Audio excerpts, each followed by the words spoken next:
ये है सुंदर आश्रम, साधना आश्रम के नाम से विख्यात। चौकोड़ी में यह आश्रम विद्यमान है। आइए आपको सीधे पूजा स्थल में हम ले चलते हैं, जहाँ यहाँ के महंत जी हमारे साथ हैं। साधना के 4 स्तर का नाम है ये हमारे साधना के स्तर का नाम है। ओके, ये है परम पूज्य गुरु जी। गुरु जी को प्रणाम। बहुत बहुत स्वागत है आपका। मेरा एक यूट्यूब चैनल है।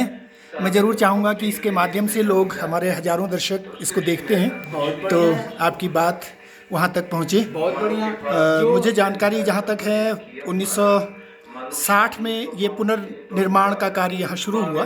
उससे पहले यह भूमि आदरणीय गुरु जी को दान में दी गई है। तो क्या कहना चाहेंगे आप, कब से हैं यहाँ? जी, हम अगर प्रश्न ज्यों का त्यों करोगे तो ज्यों का त्यों उत्तर मिलेगा जी। हमारी भूमिका पूछोगे तो हम महापुरुष के खोजी रहे बचपन से कि महापुरुष कहते किसे हैं। जी जी। महापुरुष होता कैसा है जी चलता कैसे है, बैठता कैसे है। जी।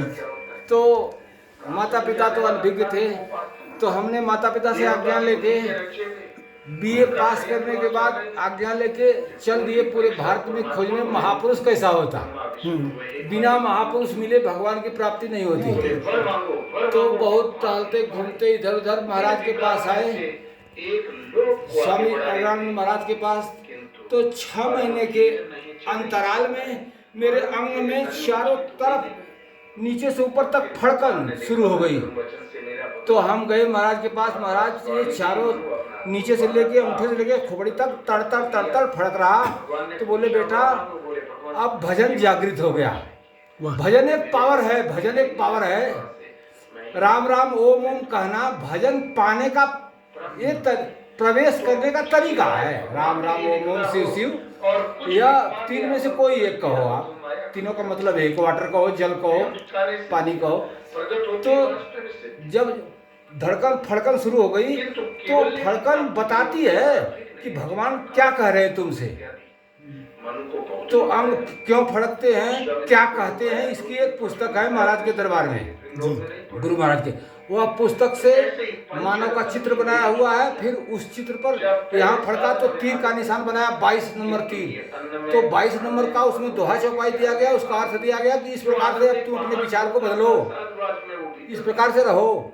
तो परमात्मा, जो हृदय वाला परमात्मा स्वयं मन को डील करने लगता है तो मन बस में होता है, तो परमात्मा की प्राप्ति होती है, उसके पहले नहीं। बिल्कुल। यह बहुत कम लोग जानते हैं। जैसे इसमें ये गुरु महाराज शास्त्र किसे कहते हैं, इसमें लिखा हुआ परमात्मा में प्रवेश दिलाने वाले क्रियात्मक अनुशासन के नियमों का संकलन ही शास्त्र है। इस दृष्टि से भगवान श्री कृष्णोक्त गीता सनातन शाश्वत धर्म का शुद्ध शास्त्र है, जो चारों वेद, उपनिषद, समस्त योग शास्त्र, रामचरितमानस तथा विश्व के सभी दर्शन शास्त्रों का अकेले ही प्रतिनिधित्व करती है। गीता मानव मात्र के लिए धर्म का अतर्क शास्त्र है। परमात्मा का निवास कहाँ है, इसी में लिखा है। वह सर्वसमर्थ सदा रहने वाला परमात्मा मानव के हृदय में स्थित है। संपूर्ण भावों से उसकी शरण जाने का विधान है, जिससे शाश्वत धाम सदा रहने वाली शांति तथा अनंत जीवन की प्राप्ति होती है। संदेश क्या है गुरु महाराज का मानव समाज के लिए? सत्य वस्तु का तीनों कालों में अभाव नहीं है और असत्य वस्तु का अस्तित्व नहीं है। परमात्मा ही तीनों काल में सत्य है, शाश्वत है, सनातन है। परमात्मा ही सनातन है।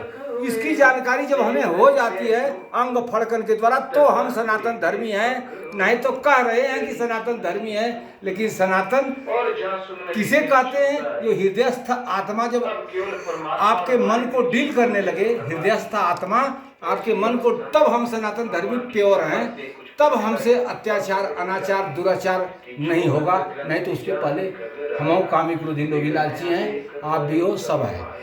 तो काम क्रोध लोभ दुर्जय शत्रु है, हे अर्जुन तू इसे मार।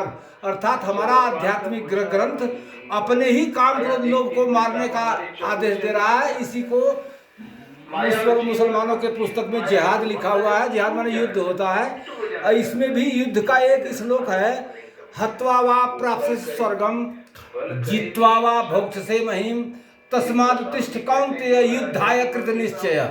हे अर्जुन, तुझे निश्चय पूर्वक ही युद्ध करना पड़ेगा।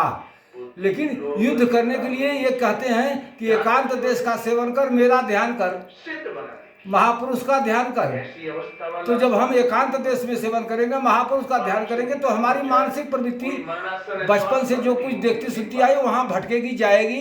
बार बार उस प्रवृत्ति को खींच के लाके अपने श्वास में लगाना, श्वास ही जीवन साथी है, श्वास में लगाना ही संघर्ष है, युद्ध है।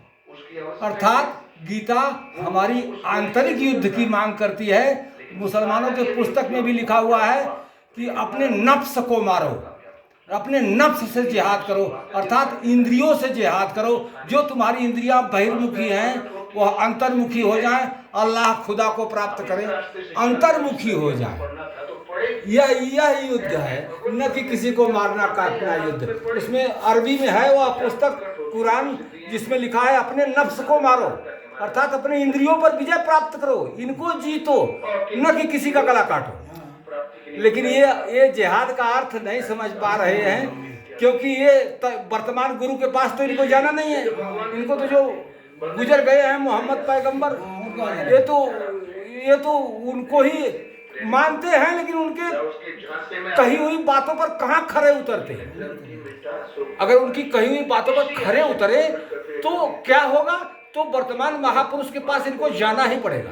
जी गुरुजी, आपसे जरूर मैं जानना चाहूंगा। आपने बहुत बढ़िया कहा, हतो वा प्राप्स्यसे स्वर्गम जित्वा वा भोक्ष्यसे महीम तस्मादुत्तिष्ठ कौन्तेय युद्धाय कृत निश्चय। अर्थात धर्म युद्ध के लिए तुम तैयार हो। और दूसरी बात, हमारी जो संस्कृति है वसुधैव कुटुंबकम की, तो बहुत अच्छी बातें आपने बताई, उसके लिए बहुत बहुत धन्यवाद आपको। और हमारे सभी दर्शकों की ओर से आपका पुनः स्वागत। आप चिरायु हों, शतायु हों और स्वस्थ, मस्त और तंदुरुस्त रहते हुए मानव धर्म की सेवा करते रहें। धन्यवाद।